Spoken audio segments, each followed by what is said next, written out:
Come join our family of 6 on our 2-week, 1,870-mile road trip in our modified Lance 2185 travel trailer from Utah to Arizona and back to see the Parowan petroglyphs, the Valley of Fire, Lake Mead and the Hoover Dam, Lake Havasu, Quartzsite, Friends in Phoenix, canyoneering near Tortilla Flat, Goldfield Ghost Town and Mine, Sedona, Arizona, the Grand Canyon, Horseshoe Bend, and the Coral Pink Sand Dunes before driving through snow back home. This is our first big road trip after all our modifications to make our travel trailer fully electrically powered by 2,650 watts of solar panels on the roof and 9.6 kilowatt hours of lithium iron phosphate batteries, as well as Starlink for internet connectivity. Click on the card above to watch the overview video of all our modifications, which enabled us to never use our generator or any propane throughout the entire trip. This was also the first trip with James, who was born 9 weeks before we departed. Being in February, we used our heat pump mini split for both heating overnight in below freezing temperatures in Utah and a little bit of cooling in Quartzsite, Arizona. Throughout the trip, we only boondocked on free public lands with one exception of mooch docking in a friend's driveway in Phoenix. Come join us while we explore beautiful new places and test the performance of our fully sun-powered travel trailer in the real world. Well, it's the next morning, and I think everyone slept quite well last night. I ended up turning on the mini split around 5 a.m. when James woke up to eat, and it was down to 64 degrees in here at that time, and so I put it up to 70, and then this morning when we woke up I got it to 75, and the water heater was on all night, and the battery's down to 60%, so we are definitely going to have more solar yield today than the battery can handle and our usage can handle. So we're going to get up to 100% and we're going to have some wasted potential energy, unfortunately. Okay, girls, how did you sleep? And here's our view outside. You can also look out this way. There's an old classic Class C motorhome right there. A cool mountain. What are you girls doing? I'm reading these stuffed animals story. Good job, Lucy. The sun has come up. I'm going to climb on that rock. You are? Okay. Outside it is 48 and inside it's 76. Last night we arrived here at the Craggy Wash boondocking site just north of Lake Havasu, Arizona, as the sunlight was just about gone. So when we discovered this particular campsite and determined it would work for us, we set up camp here without scouting the area as much as we would have otherwise. It turned out to be a great spot, with the main exception being it was right next to the road, so it had a lot of traffic passing by. Luckily, the traffic noise was almost non-existent during the night, and we had a big boulder and tree isolating us from the traffic somewhat. First thing in the morning, the girls grabbed their shovels and started their creations. It took the direct sunlight longer than normal to get to us due to the surrounding mountains, but once it hit, we could tell a marked increase in intensity from our campsites up north. The landscape here has a very ominous or foreboding feel with all of the black rocks and sparse vegetation. In the light of day, we were a little taken aback at just how many other RVs there were surrounding us. This area is very close to Lake Havasu, so it's conveniently close to services and warm weather in the winter. That's where we parked our trailer last night. And you can see there's a bush/tree on this side of it, and then the other side there's one as well. Kind of just snuck right in there between them. This spot here was empty last night, and this spot over here had a old classic Class C motorhome, and they left pretty early today. And we're gonna just kind of explore this area. What are we gonna do right now, Clara? Hey, get that mountain. We're not gonna go to the top, but we're gonna go up into this mountain a little bit. But this is the general view of our location. If we are climbing up this mountain, Clara found a stick already.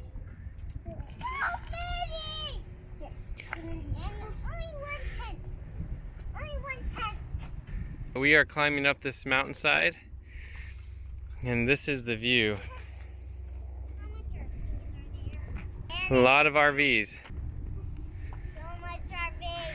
And our RV is right there. Pretty cool. There's RVs way out there. We could have gone a lot farther.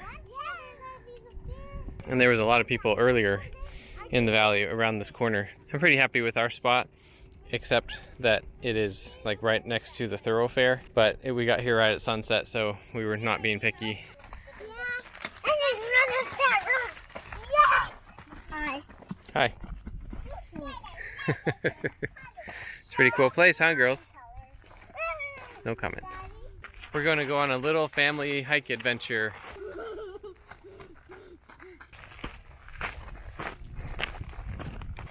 What do you think of the view, Lydia? Lucy, what do you think of the view? James enjoying the hike? Of course.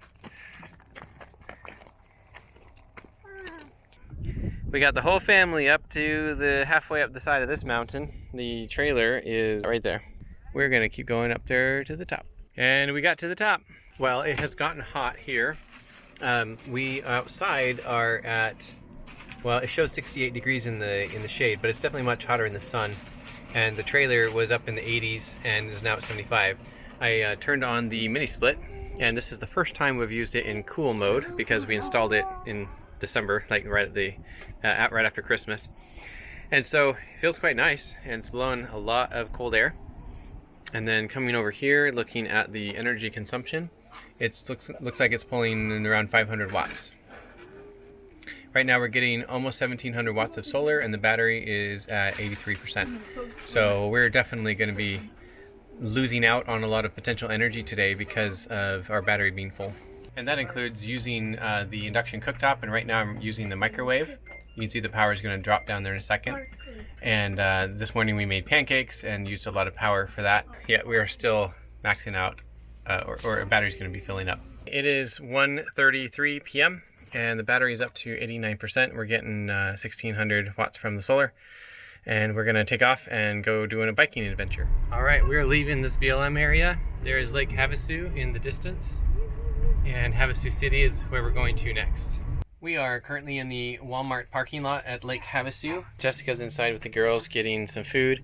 I came into the trailer to take a conference call on Zoom, and I've got the mini split going here, and it's nice and cool in here. And over here, the trailer is at, the battery's at 97%, and we're getting almost 1600 watts at this point. And so far this worked really well. Right now I just did Wi-Fi tethering on my cell phone with my laptop, and I'm getting 35 up and 10 down. And looking at the temperature here, outside it's 79 degrees, and inside now it's 73, and I'm gonna turn it down just a little bit more. But yeah, it's working pretty good. It's kind of fun. We can just park here in a parking lot and just use the mini split whenever we want. And James just finished eating and is sleepy. Hey girls, what did you just get? A sucker from a lady. Oh, A worker. that was so nice of them. Mine and Lucy's are the same. Lucy got a mystery, and ours are dragon fruit. Oh. A new one. We never had. What did you go into Walmart for? Groceries. We're getting groceries, huh? Mm-hmm. Yeah. Thanks for going shopping. Despite my best efforts, the battery got to 100%, and so the solar is now just trickling in. It was much higher than that a few minutes ago. We're at 2 p.m. Well, I just filled up again from a little bit below half tank, and it costs $65.80 to get 19.945 gallons at $3.29 per gallon. All right, well, Claire's a little bit sad because she fell asleep and got woken up, but we're gonna go on a bike ride. We have the trailer here, my bike, Jessica's bike, and Lucy's riding around somewhere. And we've parked the trailer here in this parking lot, which is London Bridge Resort parking. That's what it is. We are now going across what they're calling the London Bridge, which you can see is this section of water. And there's a cool resort here, restaurants, and it's a pedestrian and vehicle bridge. Right now we're going to go check out the beach marina, I think that's here. I don't know, we've never been here before, so we're just kind of exploring right now. And doing it on bicycle is a great way to do it. It's super nimble, and you can still cover pretty good distances and see more. And this is the beach area.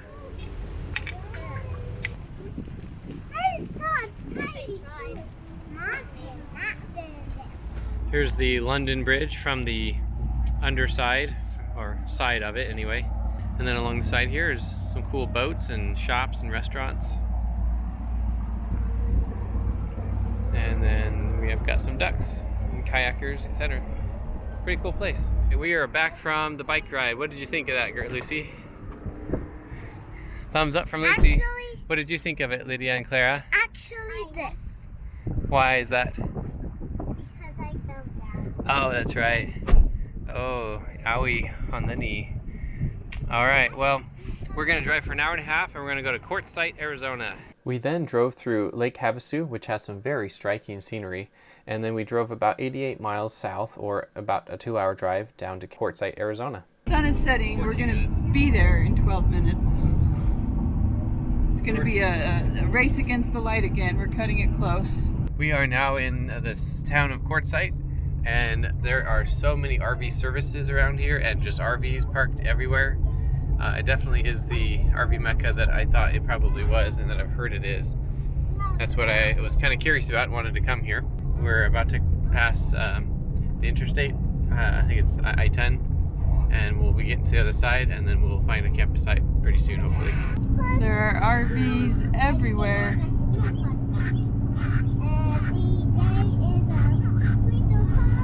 Alright, we're at the Roadrunner campground just south of La Posa, and you can see kind of in the darkness that there's a variety of openings out here. So definitely we could just park anywhere, but we're going to drive around for a little bit and just kind of see what our options are before we set up camp. We don't camp a whole lot in the winter, but since we were on this particular trip, I wanted to check out Quartzsite. I've heard a lot about Quartzsite in online forums as the place a lot of people flock to in the winter. When I say a lot, I mean a lot. However, just a week prior to our arrival, the big annual RV show had just completed, and apparently a lot of people had just left, so we just missed the big crowds, which I'm okay with. It is certainly less stressful arriving at a boondocking location where there are so many campsites. In some other locations we've camped, it's a little stressful not knowing before arrival whether there are going to be any available spots when there's a fixed few of them. Well, we found a spot. There's actually lots and lots of room. We are just past sunset technically, but because of the mountains it is actually a bit darker than I anticipated. But it's light enough that we can get set up no problem, and these areas are mostly level anyway. We've got the trailer leveled, slide out, stabilizers out and everything. Daddy, Hey Clara. I kept touching that cactus. Oh yeah? Was it pokey? Dad, touch that cactus. What does it feel like? Nothing, it doesn't hurt. Okay, well, that's good. This is their first time being next to a giant cactus, a sonoran cactus. Oh, and there's the moon. That's a nice shot right there. So that's why we came here. We wanted to see the Sonoran Desert, and what Arizona has to offer, and it's also warm, where it's cold at home. So there's the sunset happening right now. It's really cool across the mountain range there. And there's just RVs about as far as I can see in all directions, it seems. And in here, we delayed dinner a little bit so we could get here before dark. James is eating. Thanks for helping, Lucy. Jessica's cooking dinner on the induction cooktop. Thanks for dinner, Jess. The battery's down to 97. It was at 100 when we left our previous destination. And we're gonna get dinner set up and then get the kids to bed. Well, it's 69 degrees inside and 56 degrees outside. And our battery's at 87%, which is the highest it's ever been when we're going to bed. And we're gonna have a lot of solar tomorrow, so a lot of wasted solar tomorrow probably. But we're just using what we need to use. This is the Victron monitoring portal that shows all of the information about the electrical system in our trailer. This blue line here is the state of charge of the battery throughout the course of the day, and inside of that blue line there's a lighter shaded blue area, and that just shows the range of the state of charge over the course of that hour that bar chart is showing. And then of course the red columns are the consumption and the orange columns are the solar production. If we jump over here at the beginning of the day, the consumption's pretty low throughout the night usually, and it was especially high here at 1 a.m. and that's 1 a.m. Utah time. I'm not really sure why. Otherwise it was pretty low until about the morning when I got up and fed James and used the bottle warmer. It uses more electricity, and the mini split I turned on to be warmer, and eventually we woke up and started cooking and eating breakfast, etc. So the battery bottomed out at 47% at around 10 a.m. and then the solar production really started to ramp up well, at about 9 a.m. I guess, but basically the battery was charging by that point and was ramping up the state of charge on the battery until it got up to 100% here, sometime during the 3 p.m. hours when it got to 100%, and then the power production dropped off because the battery is full and so it can't go anywhere. The peak power production during the day, which happened at about 2 p.m., the solar panels produced 1.66 kilowatt hours in 1 hour. So at that point during the afternoon drive, the solar production was just supplying enough electricity to match the needs that we had on board. And then we had the spike in consumption as we were making dinner in the evening, and also by that point the solar production was gone, so the battery state of charge started to decline throughout the remainder of the evening and into the night as we left the mini split on, but it wasn't really doing much because the temperature outside was not all that much different than what we had it set to inside. If we look over here, the solar production for the day was 8.9 kilowatt hours total, and our consumption was 6.2 kilowatt hours. In our next video, after a leisurely morning at our campsite, eating breakfast and doing some cleaning, braiding the girls' hair, and charging up our devices on the abundant solar, we then ride our bikes around Quartzsite, checking out all the varied rigs around us. Then we packed up and drove east to the metropolis that is Phoenix, Arizona, to mooch dock in our friend's driveway.